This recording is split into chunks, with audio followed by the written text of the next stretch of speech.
Illawarra! Illawarra! And people don't believe in Wollongong, doubt us all year. You better start believing because we'll be back next year. Ball driving. 7 seconds left. He pulls the trigger. Big shot taker. Big shot maker. Tyler Harvey enormous.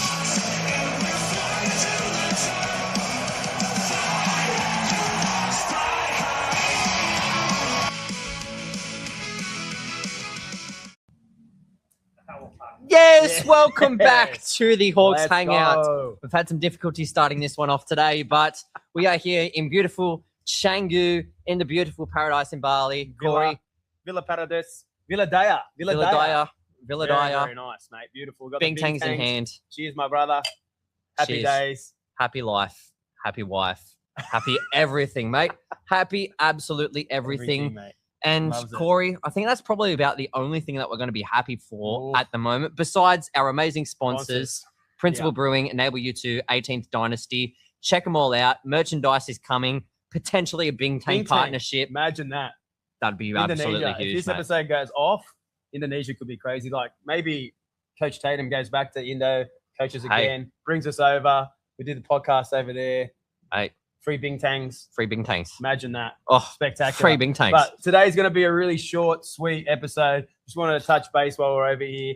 We're going to just review the game that they had against New Zealand and preview that Hoops Fest game against the Perth Pussycats. But let's get into it. That game against New Zealand, we went down, unfortunately, 101 to 96. It was a really close game. There was times in the game where I thought, like, oh, this is going to be close, and New Zealand blew it out, and I thought, oh, God, they're going to do it to us again. This team has pumped us a couple of times, but it was a much improved display, but unfortunately, it's probably not going to be good enough. This is a really important game, and I'm almost going to say it's probably Hawks season done. I know you disagree, but what did you think about the game? Yeah, look, it was very disappointing from the get-go. The Hawks seemed like they were definitely in it, definitely ready to play and definitely ready to win, but just some costly turnovers. And it seemed to be the Hawks' kryptonite this year. It's not a team. It's actually the team itself internally that is causing the How many issues. turnovers was it again? There was at least 18 or 19 was, turnovers and again it's this game. And it's the habit that we've been saying is happening, especially recently over the last couple of games, but all year it hasn't been a great stat for the Hawks, the turnovers. And it was, funnily enough, a turnover that pretty much ended our chances of winning that game. The scores, we were down 3, I think, with 11 seconds to go. You had a chance to level it. They got the ball into Harvey. You got called for a cross court.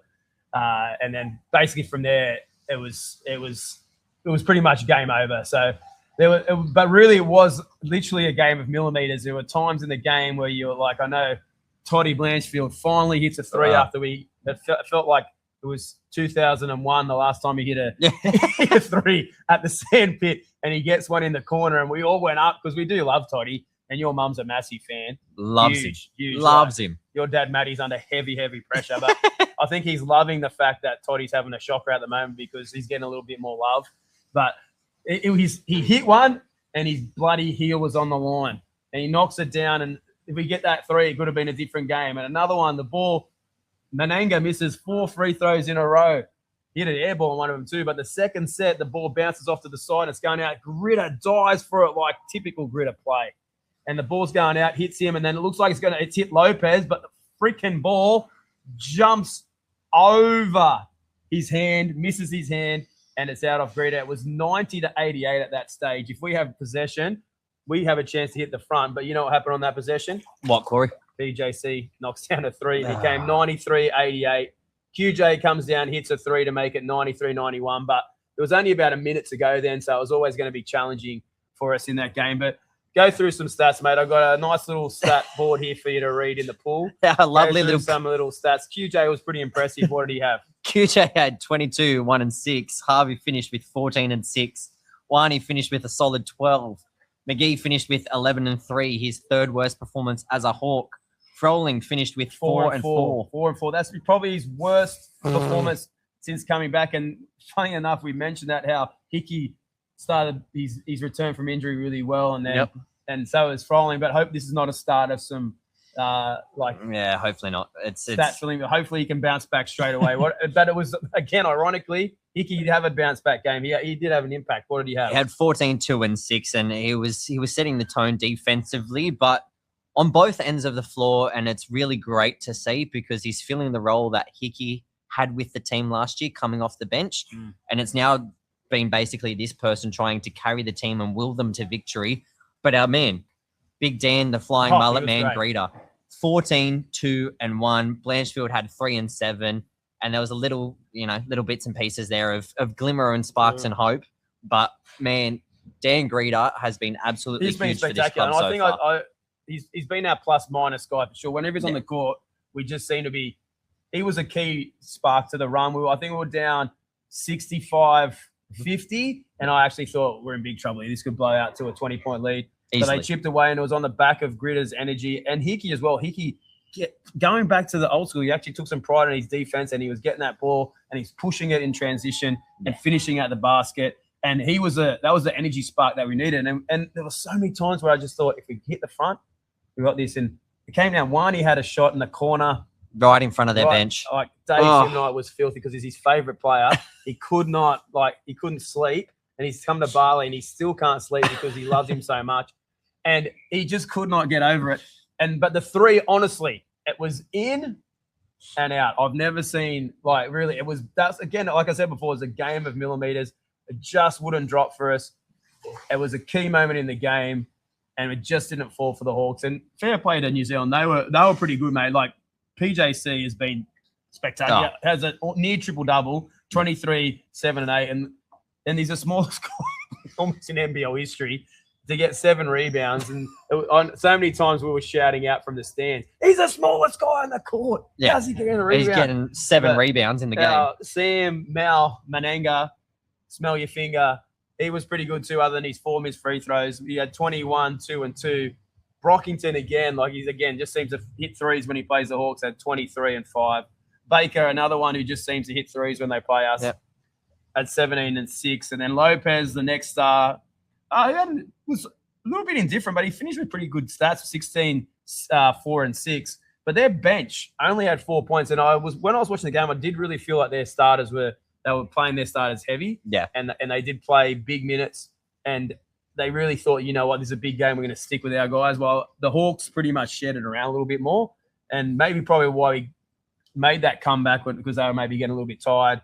But he did stick with them. But their players, their starters did come up big. Every single player had over 15 points in their starting lineup. So if that happens, you can't be happening. And if you stick with those, you're probably going to win. So fair play to New Zealand. They do seem to have it over us this year, and their players seem to like playing against us. They just came up big in the key moments, and we just were unable to do it. Disappointing. I think that ends the Hawk season as being our chance of making the playoffs. I know you think we're still a chance, but we're going to need an absolute miracle. Our notes have just been soaked. Our notes are soaked. So we're going rodeo. Throw that out of the way. But I personally think the season is going to be very hard for the Hawks to bounce and get into that 6th place. I think now we're like 8, 16, and 15. Yeah. And now I think New Zealand are 9 and 15.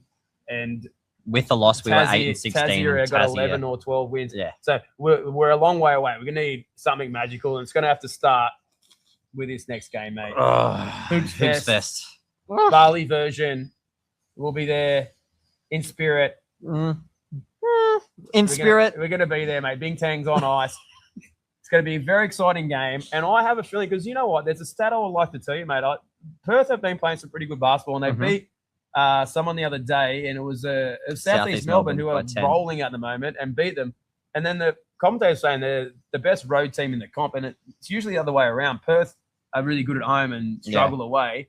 They're 10 and 4 this season away from home. So, and I know they're coming now into a streak of a bunch of home games, and it's going to be interesting to see. Does this one really count, though?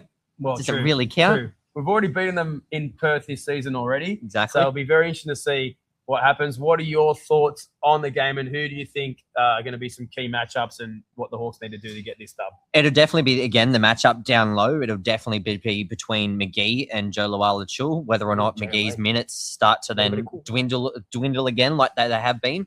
But they've got other players that have been coming up absolutely huge. Wagstaff's been stepping up. Doolittle's been stepping up. Windler's been stepping up. Pepper's been stepping up. Henschel's been stepping. Like they've all been stepping up and filling in the gaps that other players have not been able to do, similar to what the Hawks did last year. You know what's been really impressive for Perth is that really, I know everyone's like, oh, coach's son playing too much. It's definitely not a bloody Joyce situation where Brendan Joyce and Daniel Joyce, where there was a bit of like nepotism there through a lot of fans believed. This kid really can flat out play. Oh, yeah. And easily. I know there was a lot of talk about it, but when he's on the court, they do look a better team. He's the only genuine point guard, but there is also talk about Perth they're bringing an addition to their team, and they're looking for a guard. I don't think it's been announced yet, but I heard that it needs to be announced by Hoops Fest. Yes, for him to be eligible. He doesn't have to play that game, but it needs to be announced by that, and he can play the next game.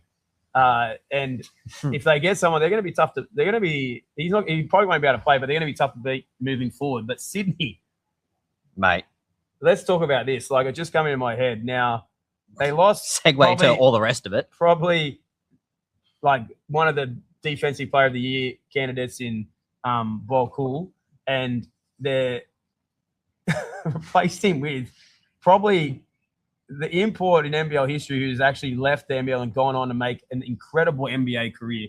And an NBA career where he was a regular contributor on the defensive end, and also like hitting some threes and just like on some pretty good teams as well. Like Torrey Craig is no bum. No. And I don't know how old he is now. He might be hitting like towards the end of the career, but he's an absolute defensive stopper, and he's proven in the NBL. And he's proven in the NBA, and the Sydney have just signed him to replace a guy who was a defensive player of the year candidate.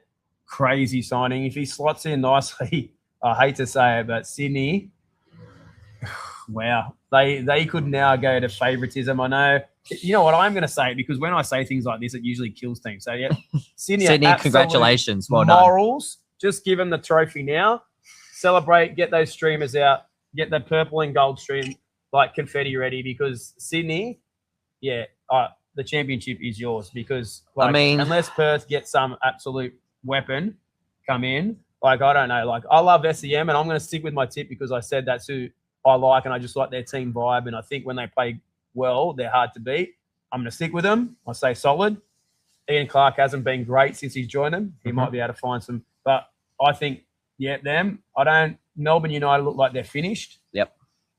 Who else is up there? So Adelaide. I was just about to say. Adelaide. I think Adelaide have looked great, but that loss to Tassie, I just have a feeling they might go on a little bit of a thing. And every team, the Hawks had it, but they had it at the right time last year. Yep. When you look back in hindsight, around that Christmas New Year's period, that's when we lost a few games, and then we found our form again heading into the finals, and it was good.